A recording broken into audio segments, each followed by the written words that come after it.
My name is Ryan Henneho. Welcome back. This is session number 2 of our workshop for educators that serve Native American populations here in Montana. So by now, at least maybe like a week or two by now, you should have all received your care packages of equipment. So kind of the homework from last time was to open all that up and, put your robot together, get your batteries charged, all that good stuff. Because when we jump into it, we're going to be using a lot of that today. Kind of how the rundown's going to work today is I'll start by introducing the technology, then we'll kind of dive into it and then really expand it. And then I'll give you a little bit of homework if you want. But really, if you've got a student that is pretty bright and eager and wants to learn how to program the robot, I've got a series of 4 to 5 minute videos to share at the end. They're all posted to YouTube, and they'll walk you, like depending on what task you want to do, they'll walk you right through that, and I'll explain that as we go. So let me go ahead and turn it over to Jamie. Jamie? Hi, everybody. So when I emailed you to remind you about this, if there were people that I knew of that were geographically close to you that you might be able to partner with or get help from, I tried to include that in your email. I think it'd make your life a lot easier if you had a nearby colleague to lean on and work through this. And we're going to be offering, and by we I mean Ryan, if you have questions after this, Ryan's really your man. I am not up to speed on these things, so he's really your guy to go to. If you still haven't received something, or if something was broken, or you having equipment issues, I'm the person to come to for that, and I'll see what I can do. A lot of people who initially signed up for this did not, somehow they just, I don't know, it's a crazy year, the holidays, we get it. And we really only had 30 spots for this anyways. So it kind of worked out because we had 30 people show up for the last training. But if you did have a colleague that didn't show up for these, who you think is amazing and would work with you, that you could partner with, or somebody in your community, like I was bummed. There was a couple of Boys and Girls Clubs or things like that, and they just couldn't get it together. But if you know somebody that you think might still be able to jump on this train a little bit late, we could still pull together a few kits, but we're kind of running out of time. It's a little bit late at this juncture. So in really good news, it looks like our grant has been renewed for the next 5 years. So we're going to be here to support you guys and keep this program up and keep getting you equipment and hopefully get some trips going to NASA, get your kids coming to camps and get more federal dollars coming to support you. So that's really exciting. So hopefully, fingers crossed, it's looking like we've got 5 more years of equipment, training, camps, all kinds of stuff coming to Montana, which is really exciting. So we'd like to keep working with you to build up these relationships in your communities. And so as this year is drawing to a close, this is probably a great group. This is a great group. I know it is. And we're here for you. We want to support you. But as this COVID cloud lifts, we're still going to be here for 5 years, and we can really dig our teeth in, hopefully, when this all is over. Ty? Hello, everybody. Hello again, I guess. It's been exciting. I got to deliver the kits to everybody from Browning all over the reservation. Everybody seemed pretty excited about it. They said it was like adult Christmas. So, I mean, it's the season. So, yeah, I think Ryan's put a lot of work into getting everybody prepared for this part. This isn't my expertise, so I'll be learning right along with you guys. I know a little bit about programming. I have a little bit of background in a lot of hard sciences, but I think Ryan's doing a really good job of moving these presentations forward. I was really impressed with the workshop last time. So, I'm really proud of our team and what we've been working really hard for. And I hope you guys take advantage of it and, really get the kids engaged. That's what this is all about. The grant Jamie was talking about, where we get all this equipment and everything, it really comes down to engaging the students. And it's been really hard during this time of COVID to keep kids engaged, especially with remote learning, but we get to keep everybody safe, and we're adjusting just like everybody else. We're adaptable. So just stay with it. You guys showed up tonight. That's really resilient on your part. You're advocating for your students. That's what a really good teacher I've learned in my life has always been, one that advocates for their kids, one that goes the extra step, and here you guys are. So I'm really proud of each and every one of you, and let's get this thing going. And just one more reminder to everybody too, Ty and I are really interested in trying to figure out ways to connect these technologies to native ways of knowing.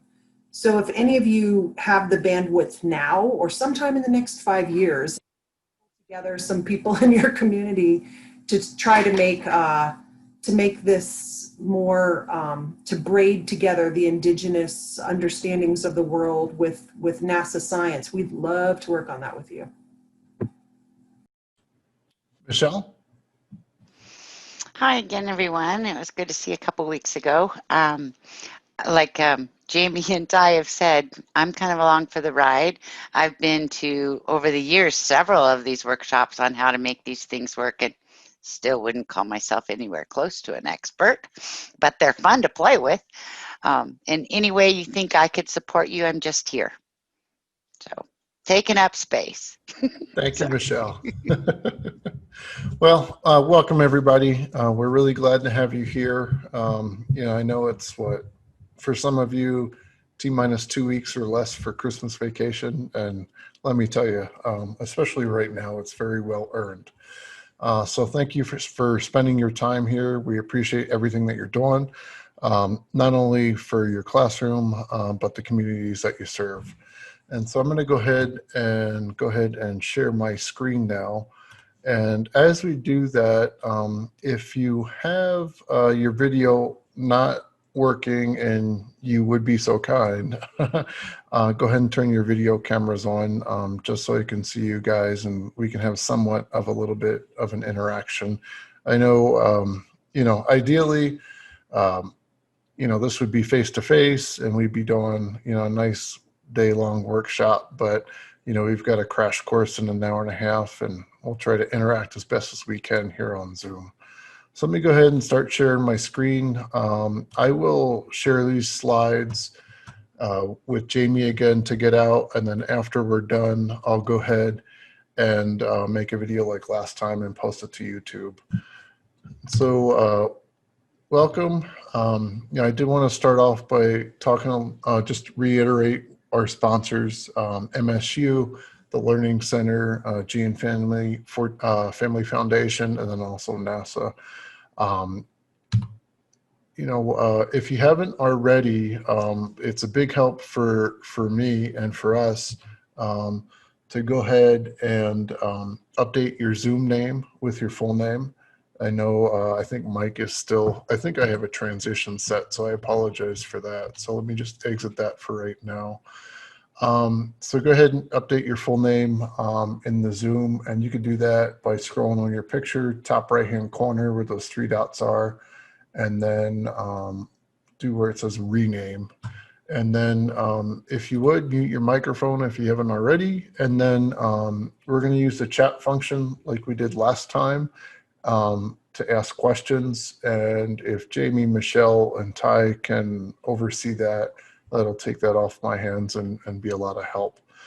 And just, for those 3, when questions pop up, go ahead and unmute yourself and get my attention if I don't see them first. So I really appreciate it. Thanks again for being here. What I want to do is kind of start out small. Hopefully you've got all this gear like I do on my kitchen table spread out. It's a lot. Some of you have, different forms of drones. So I've got both of them to work from the training, and some of you have different forms of robots. And so it's a lot of tech to go over, but we'll have a fun time. So what I want to do is kind of start off by working on the search for life piece. And this is really, like after you get into, if you're following the curriculum at all, or just integrating some pieces from that, I know it's a lot. This is mission objective number 3 that we're going to touch on the challenge and then also the curriculum 2. Specifically with the curriculum, it's unit 3, the entire unit. So we cover planetary system interactions. We talk about carbon, because where carbon is, you find life or signs of life, talk about extreme environments, and then evidence of life as well. And so really what this is to get you and your students engaged in searching for signs of life. And to do that, you need scientific instruments, right? And so we've sent you a few of them. And the 3 are the red one on the left, that's our methane detector. And I'll go over these each coming up. And then the one in the middle is our carbon dioxide detector, or particulate detector in the air. And then the one on the far right is our digital microscope. And so this is just going to allow you to you and your students to search for signs of life. And so what I'd like you to do is get your methane detector in front of you. If you've got the rechargeable batteries charged up, plug them in, and I'm going to go get my methane detector. I'll be right back.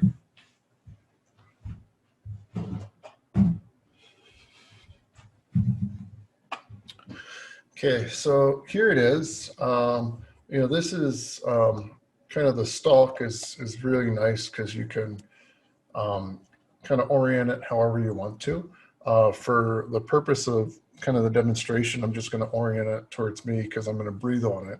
And, we produce combustible gases. And so you'll hear it pretty fast. So when you're ready, after I go over it, go ahead and turn it on to kind of test it. See, I got that loud buzz. That means it's too sensitive. So on the right-hand side, you've got this little dial. You want to dial that down and then kind of dial it back up, but do so slowly until it starts picking up. And so when I talk, it's starting to pick up more. So you want to dial that down and then breathe on it. And what that does is it calibrates it, okay? So when I breathe, we're detecting gas, okay? And so this is a combustible gas detector. This is great. I'm going to turn off the beeping so you don't hear it from my end because it can get pretty annoying. Hey Ryan, I just want to pop in here that our esteemed colleague at the University of Washington, who is a proper rocket scientist, was testing this methane detector on pet farts. And sensitive. That is, for kids to get. If you want to engage your kids, I'm sure that will get them attention. Oh yeah, yeah. This is literally the fart detector, and for upper elementary and middle school kids, they love it. So go ahead, play with it for a little bit. Just while you're kind of working on that, I'll talk in the background. The detection device is right here towards the end. Some things that I've seen in interacting with teachers and students is the students you can detect methane or combustible gas coming out of plants. And so I have a plant right next to me. And so I'm just holding it right above the plant. And you can hear it go off. But what you never want to do is stick this in something. You never want to stick it in soil. I've seen kids stick them in manure piles. Just hover it above it, because once you get particulate or matter in there, it's really going to be extremely hard to clean this, and it makes it very useless. So don't stick it in stuff it shouldn't be stuck in. But yeah, it's a great time. The kids love them. Any questions with this? If you have a question, post it in the chat, and our helpers will kind of, ask those questions for you. But this is the methane detector, and science-wise, detecting combustible gases, it's kind of a precursor for detecting, life, because you've got to have that to make that, or at least, that's a lot of that is hypothesized, right? So this helps you detect life. And so do we have any questions at all or anything?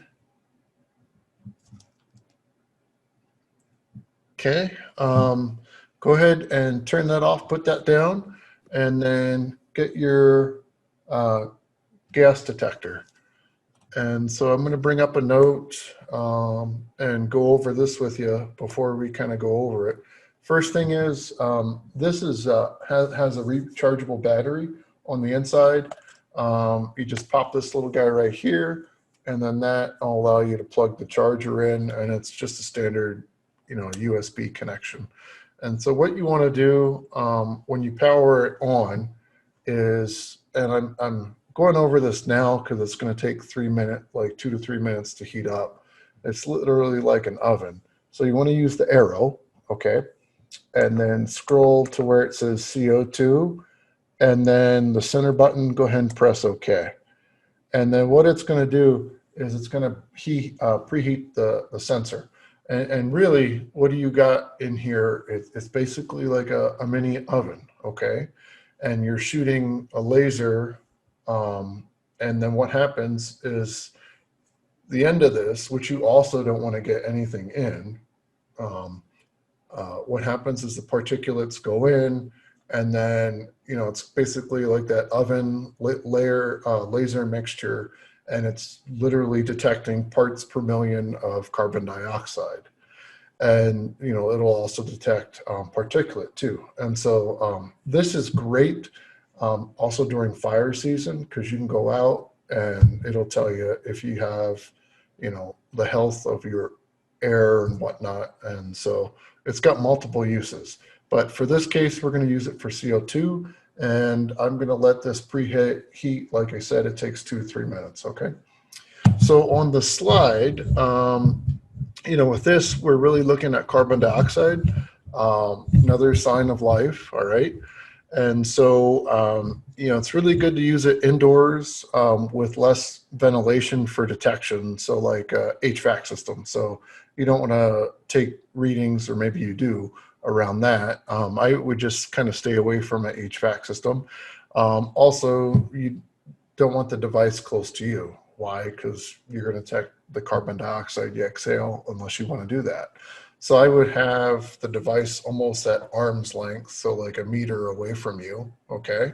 On the bottom of, I thought the bottom of this little guy, I know this one doesn't have it, but I know some others do. Like they have like a little tripod mount where you can mount it and put it outside. And typically this will last about 2 hours, and you can have it plugged into a computer and it'll record data too. But today we're just going to work on the handheld mode. So it's going to detect fine particles, all right? And so, when I say fine, really, really, really, really small particles that you would need a really high, powerful microscope to see, okay? Again, you want to keep it away from dirt, anything like that, to get it dirty, because like the other detector, once it gets dirty, you're not going to be able to clean it. The methane detector retails for about $30 on Amazon. These guys are about 150. So, try to do what you can so you don't have to replace it. And so once you've got your detector heated up, go ahead and press OK on the device. And I'm going to go ahead and show you my screen. And right now it's giving a unhealthy reading. And really, I'm here and this is like a foot and a half away from me. So it's detecting the carbon dioxide coming out of my mouth. So that's why you want to have it. And this is going to beep until it does another detection, and it does that. It does it, But what it does is it takes about 30 to 45 seconds to actually make a measurement, because it's got to run, with the laser and kind of, your onboard device and oven, so to speak. And so, give it a little bit, and what it's doing, like right now it's detecting CO2, and we're getting close to 2,000 parts per million detection. So I'm going to go ahead and turn mine off so you don't hear the beeping. But what I would do with yours is, have it powered on, make sure that it's heated up, okay? And then, go set it like 5, 10, 15 feet away from you. And then, let it sit for a minute or two, go back to it, pick it up, and then it's going to tell you the concentration of carbon dioxide for that particular area. You can, it's great. This is great for, going outside and detecting CO2 in the air, inside. Really, you could put this next to a plant and see what kind of reading you get there. Really, that reading should be lower because plants make oxygen. So go ahead and experiment with that. As you have questions, type them in the chat. Ryan, what is a reasonable, so Heidi was commenting that she kind of freaked out because she had a 1600 reading in her house. Mm-hmm. So what is sort of like a reasonable reading for inside a house? And she was curious how to get that number lower. And I would say some things, opening the windows, plants. Yeah, ventilation, increasing ventilation is great. I'm actually going to search that while we're talking online. But do you know what sort of like when you should start being like, wow, that's a ridiculously high number for my indoors in my house or my office? Yeah, so normal is 250 to 400, okay, Mm-hmm. parts per million. And that would be if you take the reading outside. But a typical level inside a house is going to be 400 to 1,000 parts per million. And that's, really, in your house with the windows closed. And then, really, let's say, if you have poor air quality, like, there's a forest fire in the area, you could really see anywhere from 2,000 to 5,000 parts per million. And at that point, that's going to cause like headaches, sleepiness. The air is going to, when you breathe it, it's going to be real stuffy. Why? Because there's a lot of particulate in the air. So, for your house, acceptable is that 400 to 1,000 range. And really, if you're getting over that, well, one, you got to make sure you're not testing so close to you that it's detecting the CO2 that you're exhaling. That's for one. So what I would do is turn it on, put it 10 to 15 feet away, let it sit for a minute or two, go back to it, look at the reading. That's going to be a more accurate reading if you've got it sitting next to you and you're exhaling while it's trying to do the measurement. So hopefully that's helpful. Heidi, if you want, go ahead and unmute yourself if you have any further questions. Yeah, I tried it in so many different ways. We would turn it on and just leave it in a room and actually leave the room to Okay. let it kind of figure out what it was. And it has never been below 1,300 in my house. Okay. And we've tried, so we immediately had all the carpets cleaned. We really, and in the winter, it's not really feasible to open. We open the doors and it does clean it out when you open the doors and stuff, but it doesn't, as soon as you close them, it immediately goes back up. Yeah, and so you'd have to leave the doors open all the time. So yeah. I'm kind of at I thought maybe a air purifier, but like when you look at them, they don't claim to get, to clean out CO2. So I'm not really sure if that will help or not. And I didn't want to spend a lot of money if it wasn't going to help. Yeah, yeah, no, you bet. Really, once you get like well over 1,000, um, again, this is a $150 detector. So if it personally concerns you, Heidi, I would maybe look at getting somebody to come in, but I'm sure you're fine. But I mean, it could be a number of different things, like particulates in the house too.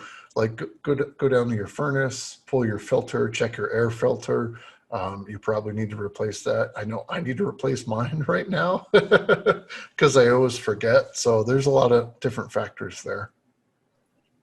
Yeah, we did. We did pull out our filter, and it was really disgusting. but but unfortunately, that didn't help either. So I don't know. Yeah. I just thought And maybe somebody out there knew, like should I buy like lots and lots of plants and have like an arboretum in my house, or I don't know. Well, that definitely increases oxygen, right? And so, good ventilation, your filters are changed, you got plants inside your house. I mean, that all promotes higher oxygen levels, right? So just stuff to think about. Let me go ahead and kind of open up the chat. Ty and Michelle, go ahead or Jamie, jump in if you guys are seeing anything, because I can't really see the chat right now.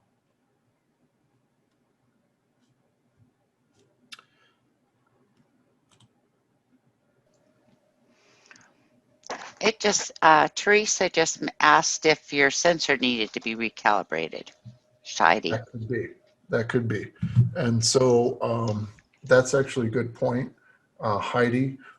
In the manual, flip to sensor calibration, and you might actually have to calibrate your sensor. That could be another aspect too. And in fact, if it's the first time out of the gate, I would calibrate your sensor. And there's a little manual that kind of tells you how to do that step by step. And if you have more questions, feel free to ask me too. Michelle, is there anything else? I don't see anything additional than that. Sounds good. So, Well, Aaron says your energy company will often come out and check for free ooh, if you well, get that's good. nervous. Yeah, yeah. So you can, you can reach out that way and see if you can get a test done, and hopefully everything's okay. So when you guys are done playing with the gas detector, go ahead and turn it off and get your little microscopes. I'll be right back. I'm gonna get mine.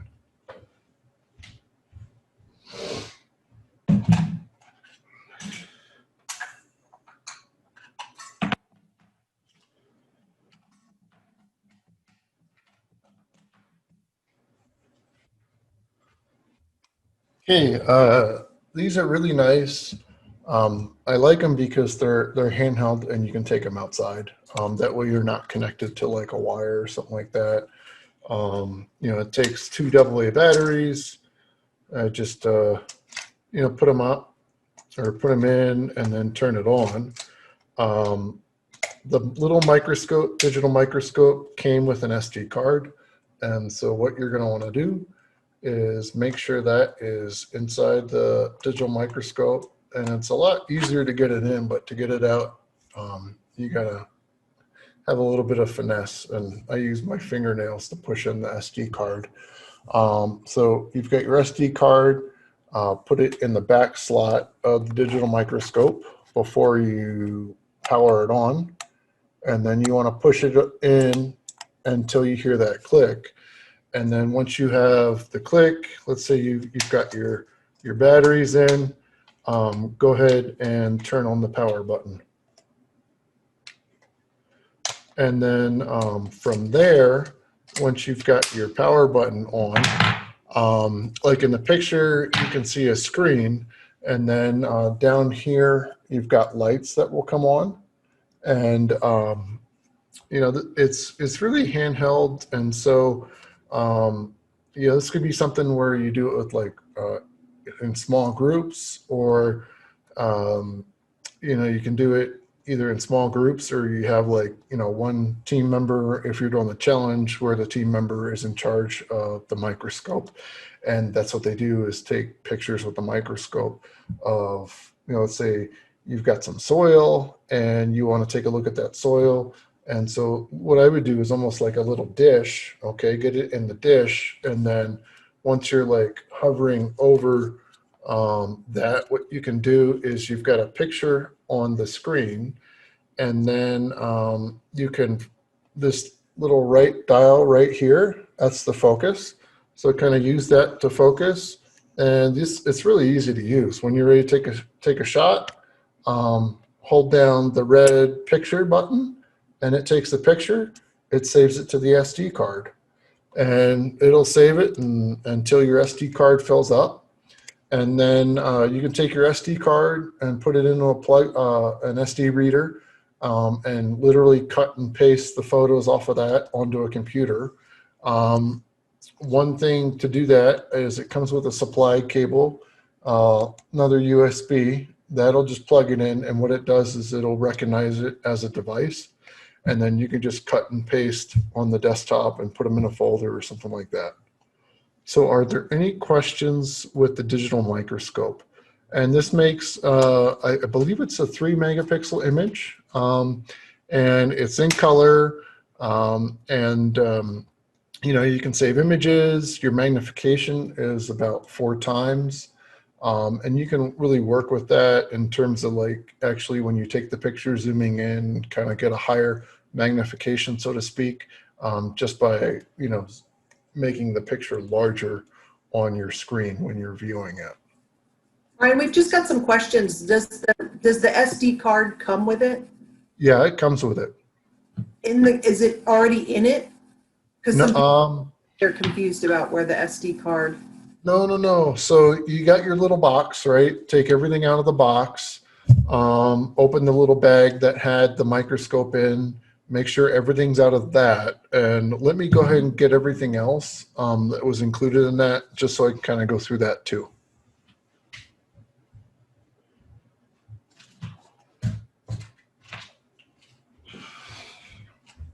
So I will say, at least with the Cosmos version of it, this definitely came with an SD card, because when I purchased those, I made sure of that. But I believe they should all have them. I know these definitely do for sure.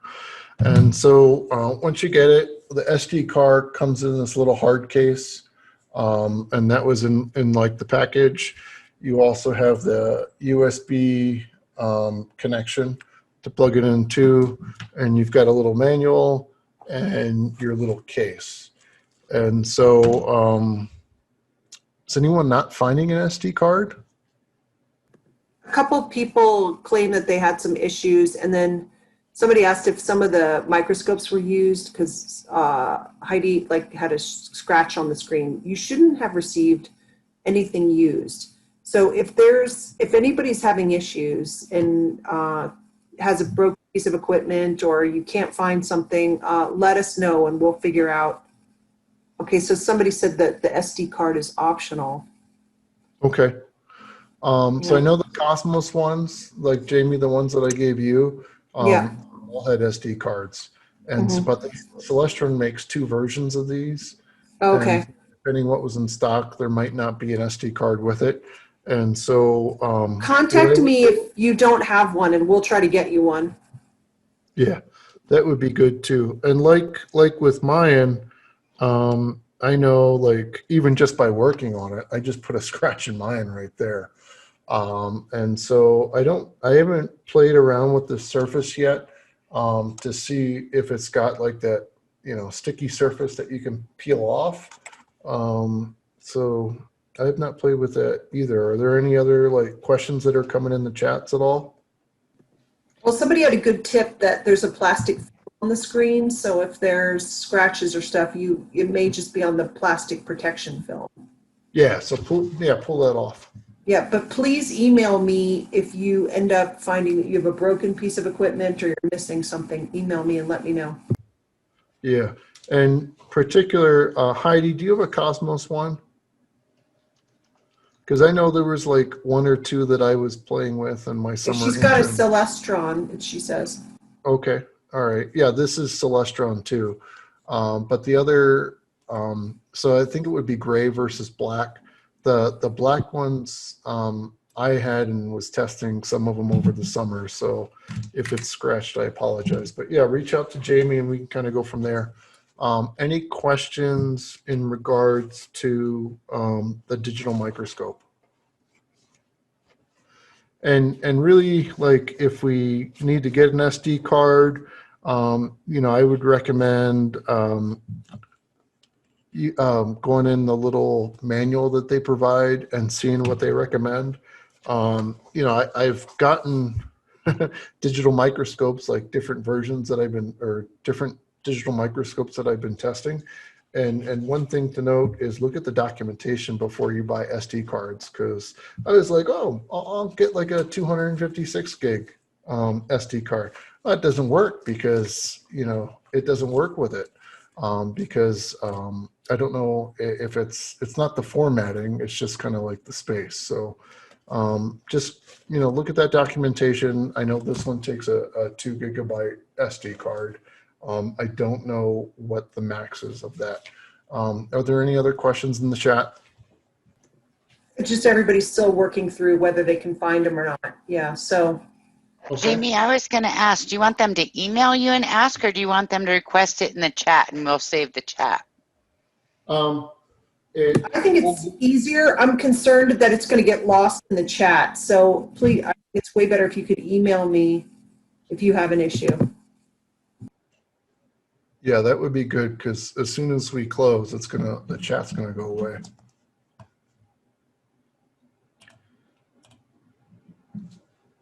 So if you don't have any more questions with the digital microscope, go ahead, power that off, and get your drone.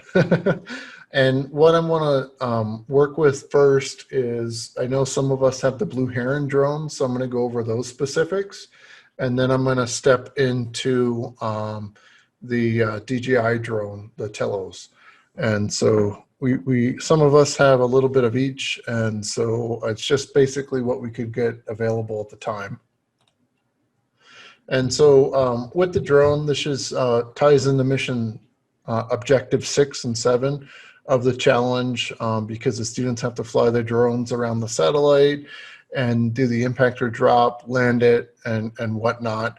But really with the curriculum, this ties to Unit 4, and it deals with Lesson 1 and 2. You've got human and machine communication, and then drone development as well.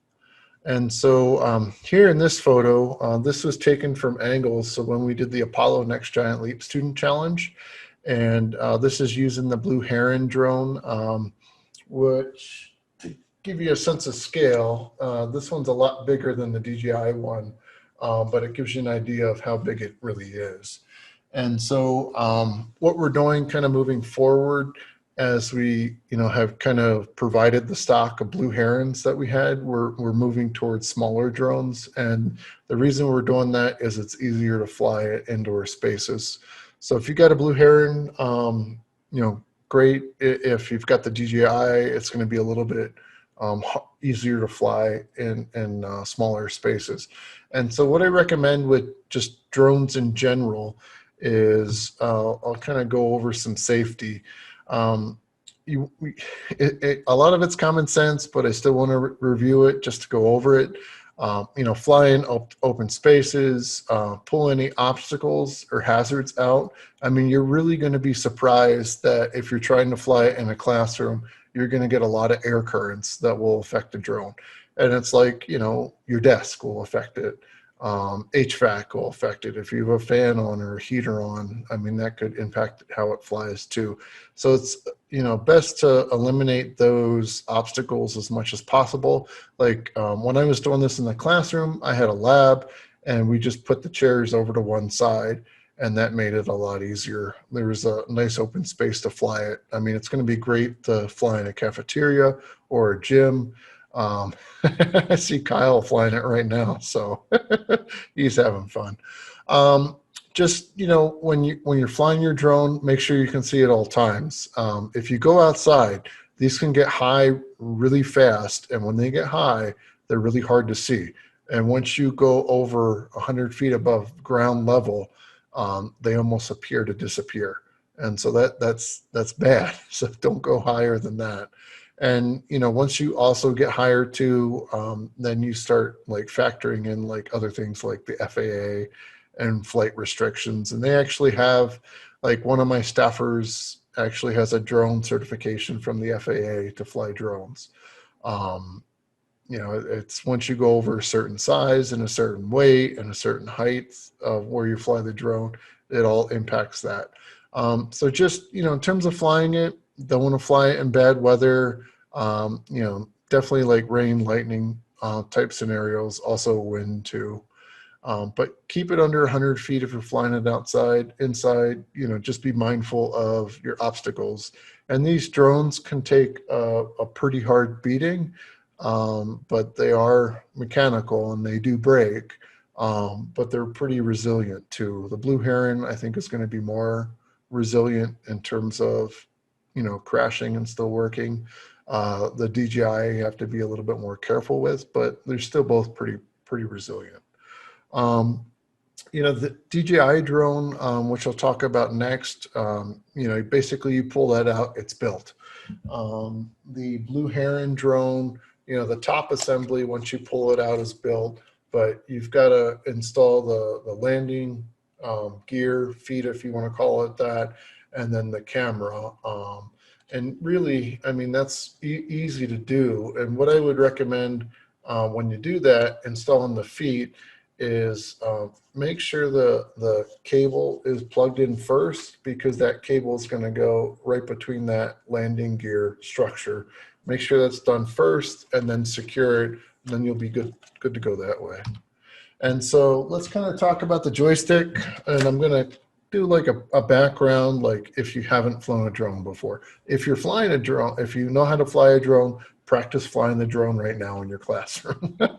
And so typically, you know, you've got your joystick here. The Blue Heron comes with a nice big joystick. It also comes with an overlay that if you've never operated a drone before, that overlay will be great in terms of like showing you what functions do with the joystick and whatnot. But, you know, your left joystick, that's altitude and yaw, so altitude up, down, and then your yaw is that side to side turning. And then your right joystick on this side is going to be forward or backward, and then like side to side, so your pitch, okay? And so what you have with that is, well, one, I want to make sure that your drone is charged up. The Blue Heron comes with these little batteries, comes with 2 of them. DJI comes with 1. Each last about 8 to 10 minutes. These guys last about 8 to 10 minutes. The DJI is about, you know, 12 to 14 minutes of flying. But you want to have it on a flat surface. When you turn it on, you're going to see those colors come up. Okay, so you got green and red. How you want to have it oriented in front of you is that green's forward and the red is facing you, okay? And then it's going to blink, and it's going to blink until it's paired with your controller. And so what you want to do, turn your controller on, you get a beep. It hasn't paired yet because this is also blinking. Those lights are blinking. And then what you want to do is take the controls like so and come down in a V fashion, hold it down until you get that blink. And then now it's solid. So lights are solid on both the joystick and also the drone. And then I might take off a little bit, but I'll land it pretty shortly because I'm here in the house and I have a lot of obstacles. And so to get up, there's this height function right here. And this is kind of like an automatic takeoff, but you could do it one of 2 ways. Hit the automatic takeoff button and it takes it off. I don't want to get too crazy with this because it's trying to fly in my house. But when you're ready to land, double tap it and it'll go back down. And so that's a really easy way to do it. Another easy way to do it is, you know, get those two joysticks and then pull it down in a V. The rotors will start rotating. And then what you could do is with this one, with the left joystick, just take it up and then that'll raise it to the height that you want to go. And so that's kind of how you get off and how you land. I really recommend the double tap button. It's the bottom right-hand button, and that'll just be a really easy way to, drop it and do it safely. That way you're not hitting anything. So again, watch your surroundings. I'm not going to take off again here in the house. But that's the Blue Heron drone. You can fly it with the controller, or you can fly it with an app. This particular drone, the app that I recommend is called Flying C, FLA or FLYINGSEE. But to be honest, this drone flies better with the hand controller. So if you've got like a device and want to fly it that way, you could do so. But I recommend this specific drone with the hand controller. It flies great. Just to have it, my recommendation would don't have it too far away from you because it will lose contact, and keep going in the direction that you were flying. So, kind of have it, within, I would say, like 150 foot circle if you're flying outside, but just be mindful of your surroundings too. Any questions with the Blue Heron drone? Ryan, there's a couple of them. One was the drone batteries have a lot of warnings about exploding. Has anyone ever had any problem with that? Well, they are lithium ion batteries, right? And lithium ion batteries will eventually explode if they're, I'm just going to come up with like a general warning. If you're doing what you should be doing with them, you won't have any problems. Like my MacBook Pro, I bought one like 12 years ago, and that battery got thick and thick and thick over time, because I left it on the charger. And I took it into the repair shop, and he said it was about ready to explode. And it's good it didn't. But to be honest, all lithium batteries have that warning. I wouldn't be worried about it. It's just, charge it, take it off the charger. But that's, really years and really hard use. Like you're beating the batteries and stuff like that. So I wouldn't worry about it. Michelle, any other questions? Yeah, would you mind putting your controller with the joysticks on it up close and explain where the joysticks are? Yeah, let me go ahead and get the overlay first.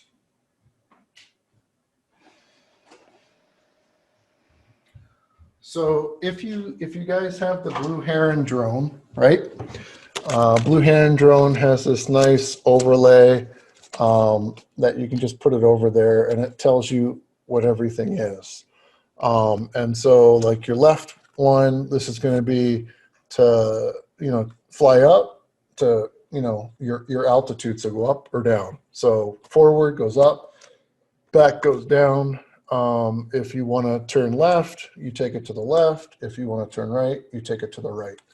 The joystick on the right-hand side, if you want to fly forward, go forward, backward, backward. If you want to, go this way, like go right, take it to the right. If you want to go left, take it to the left. This guy right here is your power button, okay? You just bring that on until your lights start flashing, or when you're done, you just turn it off. And then the one button I don't really ever use is the hand holding mode. I haven't used that with this drone, but on the button on the right, that's your takeoff and landing. And you just double tap it when you're ready to go off, or one button to take off, double tap it to land. So again, one button to take off, double tap it to land.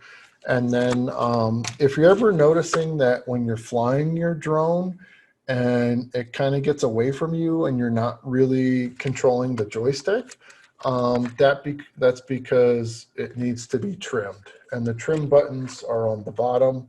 And in terms of trimming, if you have specific questions with that, ask, and I can help you with that later on. Any other questions, Michelle? No, not that I saw. We did get, I don't know if you look from Mike, he said, talk about batteries exploding, watch search for the super battery. By David. Yeah. Yeah, so yeah, you just, as long as you're taking care of what you should be doing, you should be a-okay. But lithium ion batteries are in a lot of high-tech devices these days. You just, need to be careful with them. But let me go ahead and I'm going to get the other I'm drone. sorry. Go Can ahead. you repeat what you said about the trim again? Oh yeah. So let's say, your drone is hovering. If it's hovering and it's not really moving and there aren't obstacles around like tables or chairs, that's how it should be, okay? But if there are obstacles, you're going to get interference with like, the air currents of the table or of the chair. But let's say you're in a gym, there's nothing there and it's moving and the HVAC system's off. That just means it needs to be trimmed. And so what you do is you hold that I wouldn't do this unless you need to, but hold this button down. And then what you would do is do little small movements with the right joystick. And you do that until it hovers. And when it hovers, it's trimmed. Take your finger off the trim button, and then it's trimmed. It's calibrated. Does that make sense?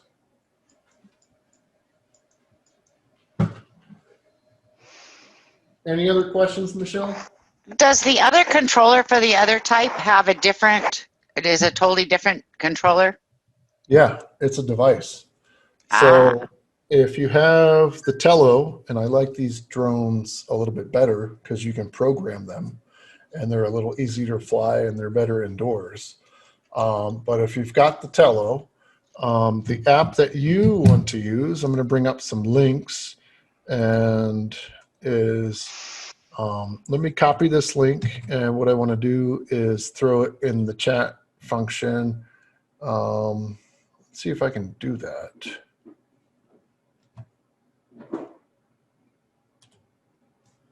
Okay, so I'm clicking on the chat button, but it's not popping up. So anyway, if you Google Tello EDU, it'll come up. I'll send out the links later on. But really, what you want to go to, like this will give a nice overview of the drone and talk about that and kind of how it interacts with the classroom.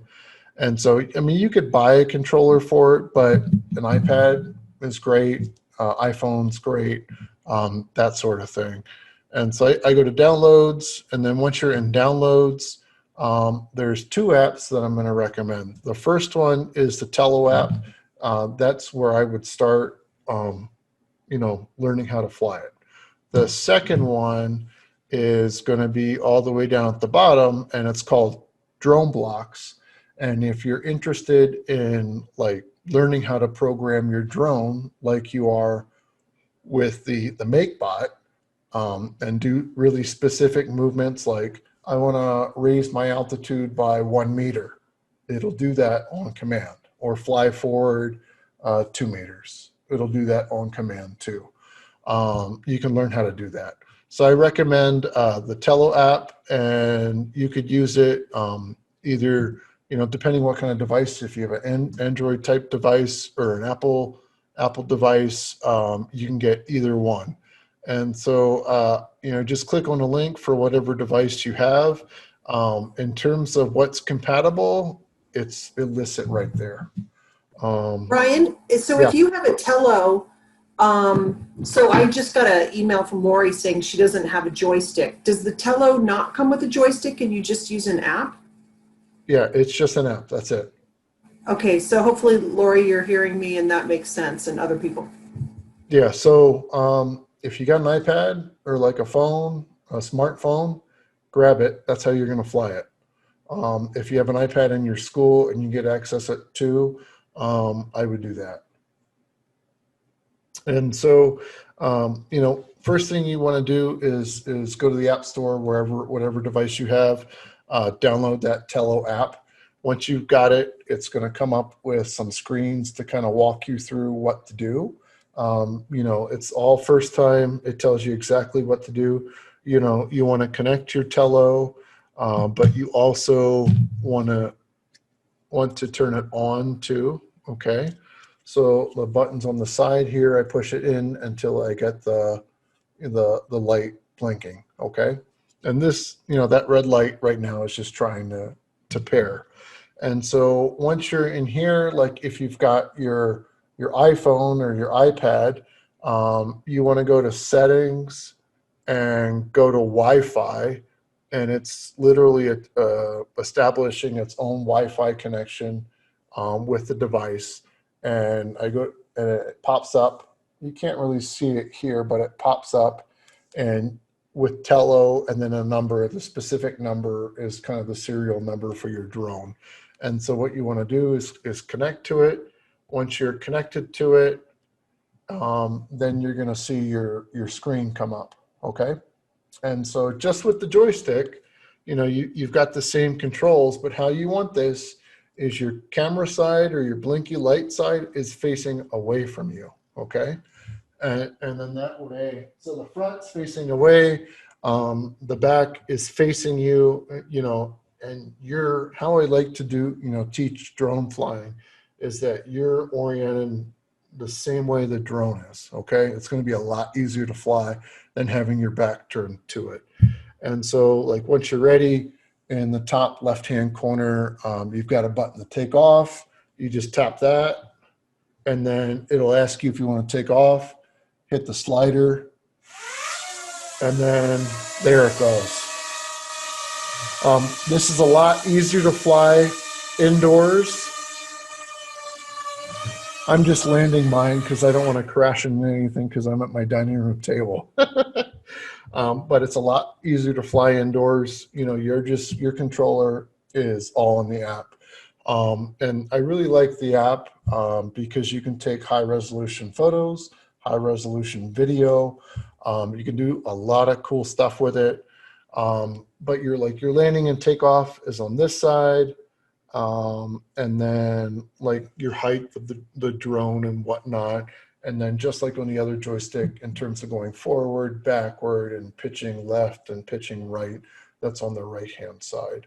But it's really neat in terms of either like you can go up here, and then like if you got the camera showing and you tap the, take a picture button, it'll take a picture. But if you've got the camera and you want to flip over to video, you just tap on that, the video camera icon comes up, then you click record and it'll record a video and it'll save it right to your phone. It's really cool.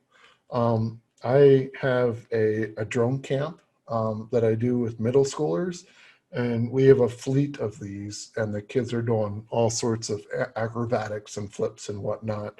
But we start out with the Tello app, and then we go into that drone blocks, and the drone blocks allows you, again, it's an app base. You could do Android or iOS, and that'll allow you to program it just like the MakeBot to program that too. So there any questions with the drone per se? I did put the link to the downloads in the chat. Thank you. I appreciate it. Sorry, I can't present and chat at the same time, I guess. It makes it hard. So if you're done with your drones, go ahead and power those off. I'm just going to power mine off here. If you want extra batteries, you can buy them separately. We'll provide, one comes with the Tello and two come with the Blue Heron.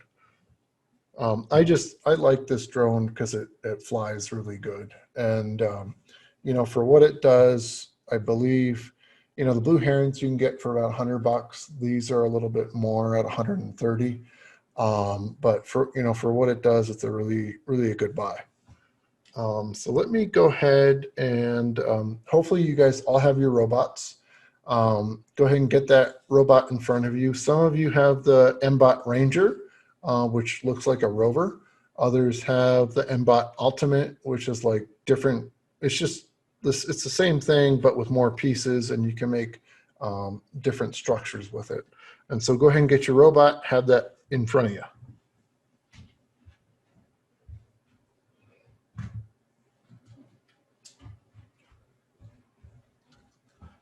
So hopefully you all have done your homework. I did my homework and it took about an hour and a half, 2 hours to put this guy together. There's a lot of small pieces. We like the MBot Ranger, and the reason why is it's a fifth of the price of the Lego product.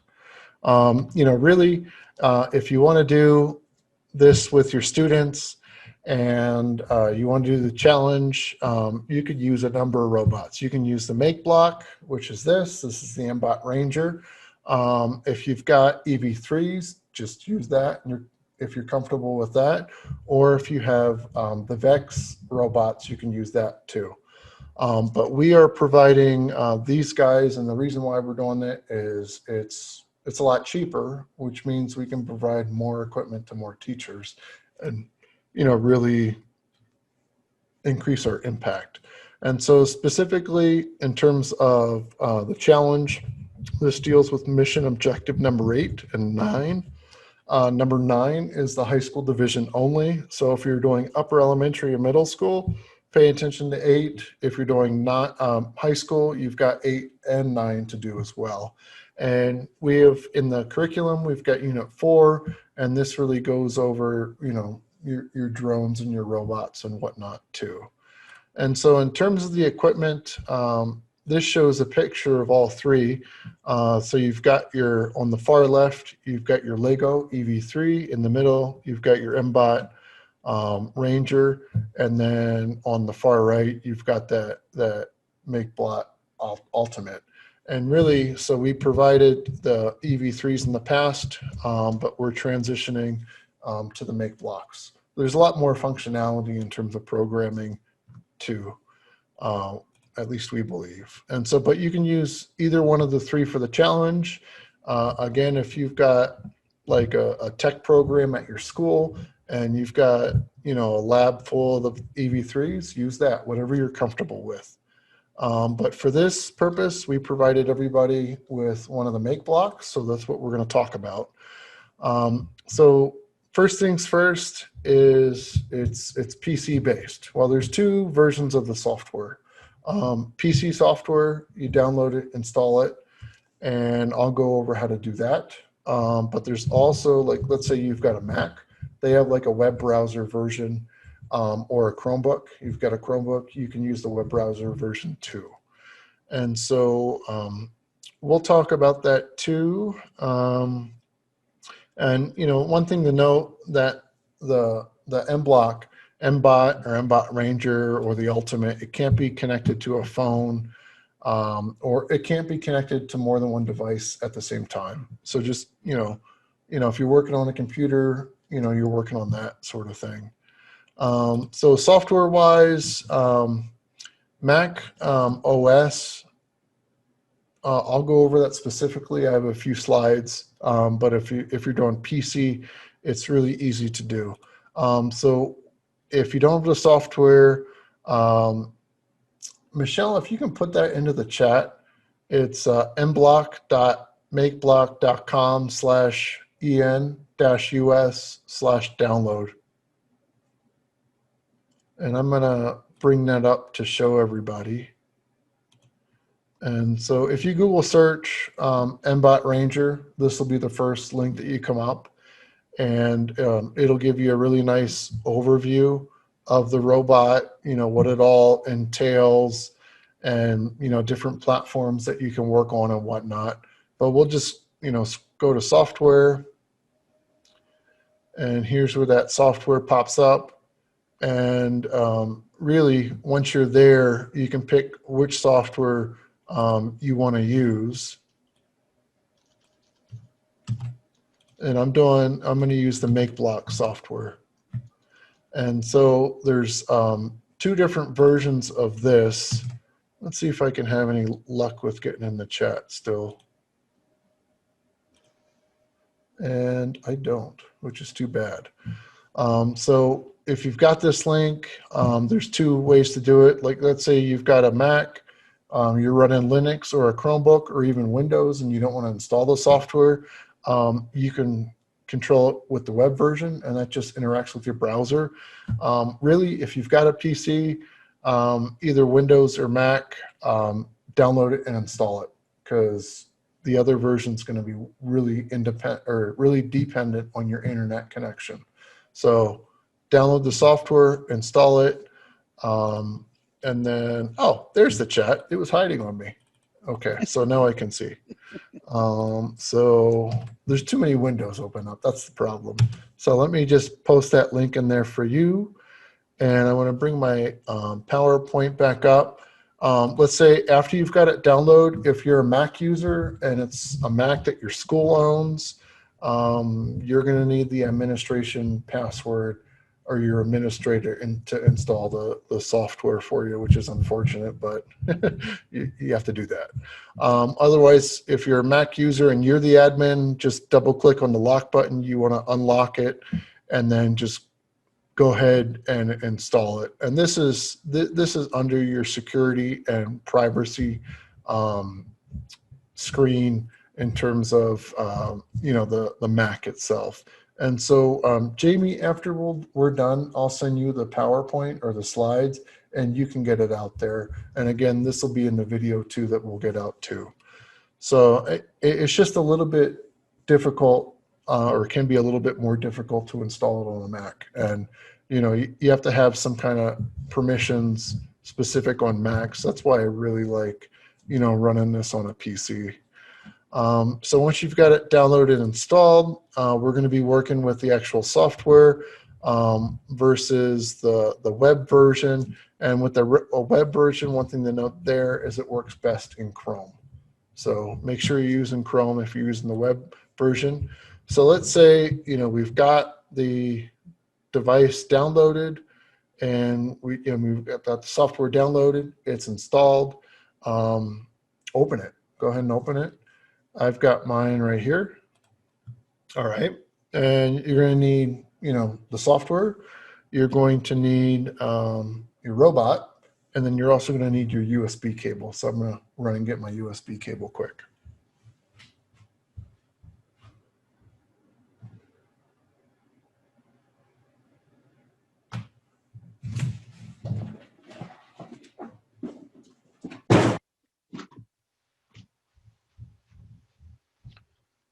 Okay, so let me just unravel my USB cable here. Has anyone found the M-Bot for less than $350, the ultimate? If you buy them on bulk, yes. I can buy them on bulk, but I have to buy over 20 at a time. And it gets in the 200s at that point. And, I do so with an Amazon Prime business membership. And, I know, so the ultimate goes for $350. These guys go for $150, but when you buy over 20 of these guys, it drops down to $100, 95, something like that. Really, Mike, this is going to be the better robot for you in terms of the challenge. The only thing different with the ultimate, the platform's a little bit different. But, with that, you can just make a lot more different, robots and stuff like that. You can, like make a crane and different things. Just has a lot more functionality. For the challenge, this is going to be a lot easier. So that's why I recommend it. We sent the ultimates to the high school teachers. So that's why, you guys got that instead of the MBOT Rangers. The MBOT Rangers, we tried to send those to upper elementary and middle school. Okay, so plug your USB into your computer. And I'm just plugging mine in as we're talking. And then you want to plug it in the back. You got that port right there, USB port. So once you've got it plugged in, go ahead and turn it on. And you're going to know it's turning on because you start seeing colors. Okay. And then if you got a PC I mean, if you're running Windows, you're going to hear that beep, and that's just the connection establishing. And so let me jump out of that real quick. And so you want to click on devices, right? So click on devices, click on add. I am specifically using the MBot Ranger, okay? And you can update it. This just means an update's available. I'm not going to update it right now for the person because we're doing the workshop. Update it later though. And then that'll just make sure it's current, because these things sit in a warehouse before they're sent out, and it could be a while. So we've got it added. All right. I'm just going to drag that software out, and I'll step back to it really quick.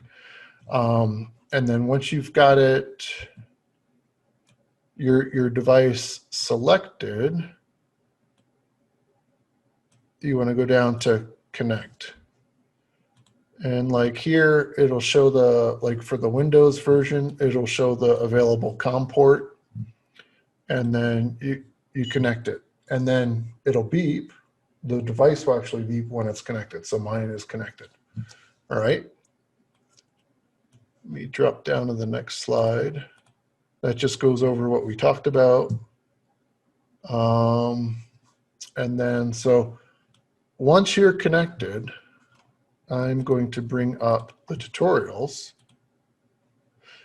And these are great because if we go off the time, we only have 15 minutes left. Really, this is something I like to do in a day workshop and really go over it. So in the chat, I'm going to post this link, and I'll ask you to go ahead and click on that link. And I have it right here. And once you have that link up, it's about a dozen tutorials. And I like these specifically because they're less than 5 minutes a piece, okay? They're all on YouTube, so you can download them, but they're here on this page, and I like that because they're all in one location. But let's say you want to do that specific video, and you want to maximize the screen. That way you're not limited to the small box on the web browser.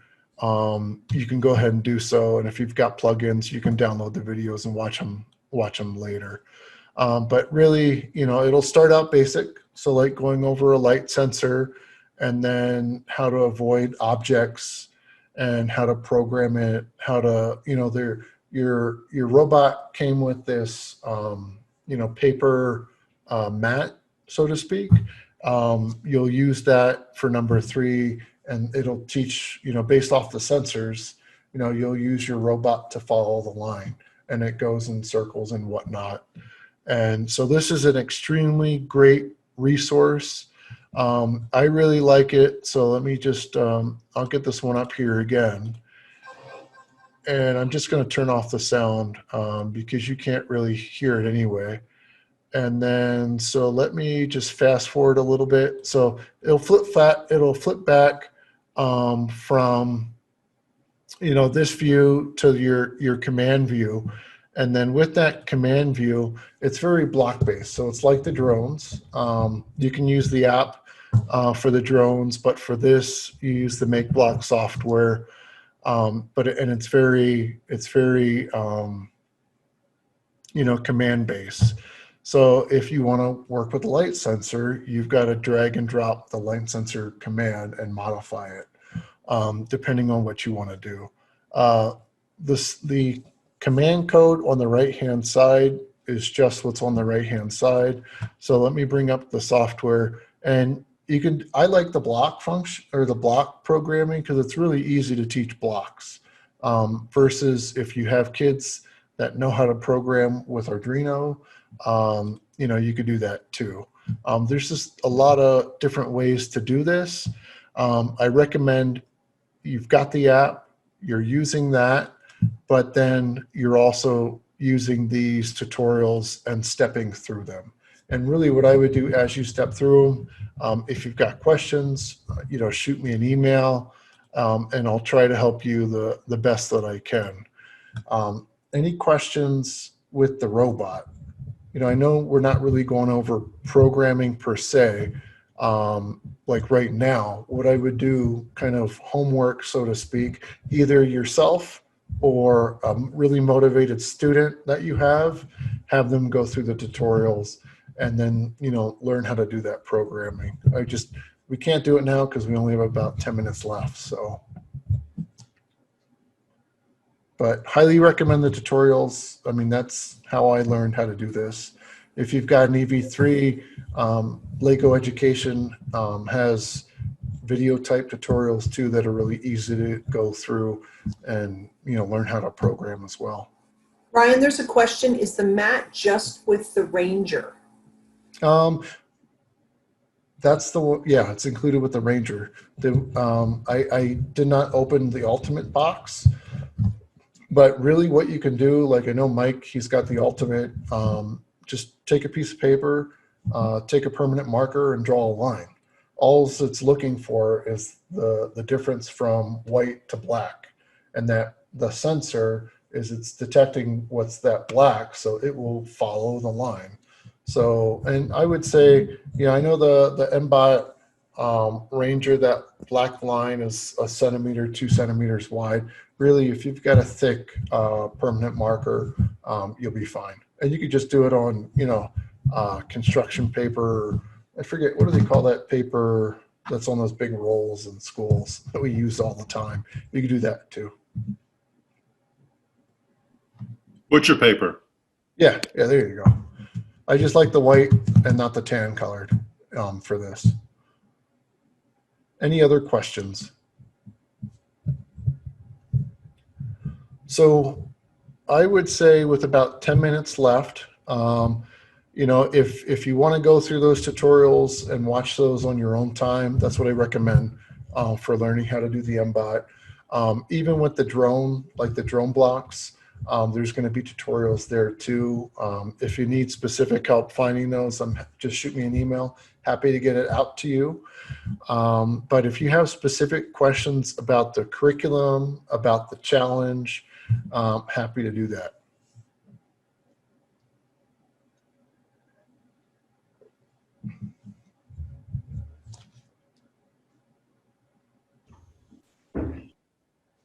Michelle, are you seeing anything? No, just that Aaron mentioned that the Ozobot mats might work too. Yeah, you can give it a shot.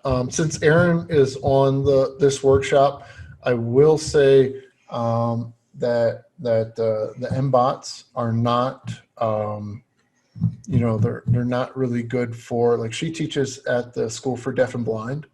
And so like Lego, the EV3 software, it's meant for working with students in that type of setting. MakeBlock, if you're visually impaired, there's no special software for that, but I know the EV3s have them.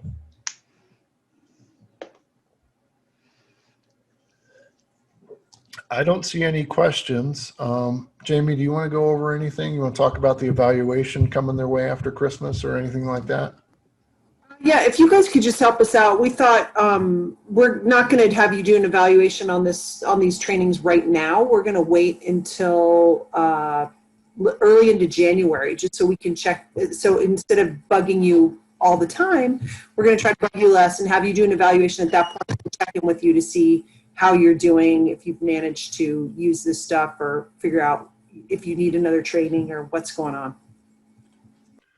Yeah, and in terms of that, like I know if you guys need to do like small group sessions, let me know. We can try and schedule something too. Jamie's at MSU, so she's connected to a lot of researchers. So, Jamie, I'm going to throw you under the bus maybe. But if there's like a researcher that your kids would want to talk to, either like the satellite lab or something like that, maybe reach out to Jamie. She can hook you up. I know they have a robotics lab at MSU. There's just a lot of really cool resources. Michelle, do you have anything? I don't. I just wanted to follow up that this presentation will be emailed to everyone, right? Or a link to it? Yeah, we'll get the PowerPoint slides out, and then we're also going to get the video up on YouTube afterwards. Okay. And you guys can wave. We're going to put this on Facebook too. Ty, you have anything else? I don't. Good job. I got lost there for a little bit, but Yeah, I know It was it's hard to do a crash course in an hour and a half. So I feel yeah, you. I was thinking maybe like when they do the evaluation, obviously they'll let us know how this went and everything. But you guys have our contact information, so feel free to reach out to us if you need any other help or guidance. I'll definitely point you in Ryan's direction on all of these educational things like this, though. He seems like he has it down. But other than that, good job. You guys stuck with it, and just keep sticking with it, and your kids are going to learn a lot. You guys learned a lot. Transfer that knowledge. That's the Indigenous way. You learn something and you transfer it on. So you guys learned something. Now it's your duty to go out there and transfer it on. So that's all I have to say. You guys have a good evening. Jamie, before we go, do you want to talk about renewal units and how you're going to do that? Or are you putting that in as a part of the evaluation? I think, yeah, we'll put that in as part of the evaluation. And then at that point, if you can either ask us to get just the minimum units for attending these trainings, or if you really think you're going to go through with the whole, we hope you're going to go through with this through the spring with your students, then you can let us know and we'll get you a bigger bunch. Michelle, I can't remember the number. 60. We're going to do 60. Yeah, we went for the 5-year mark, didn't we? Yeah, yeah. And so you're going to be putting in a bunch of time, so we want to reward you. So if you do the challenge with your students and you complete it, National will let me know because I oversee Montana in terms of the challenge. And then I'll get with you to get your renewal certificate, and that will cover the 5-year recertification as a teacher. So definitely look at that if you're interested. Hey, Ryan.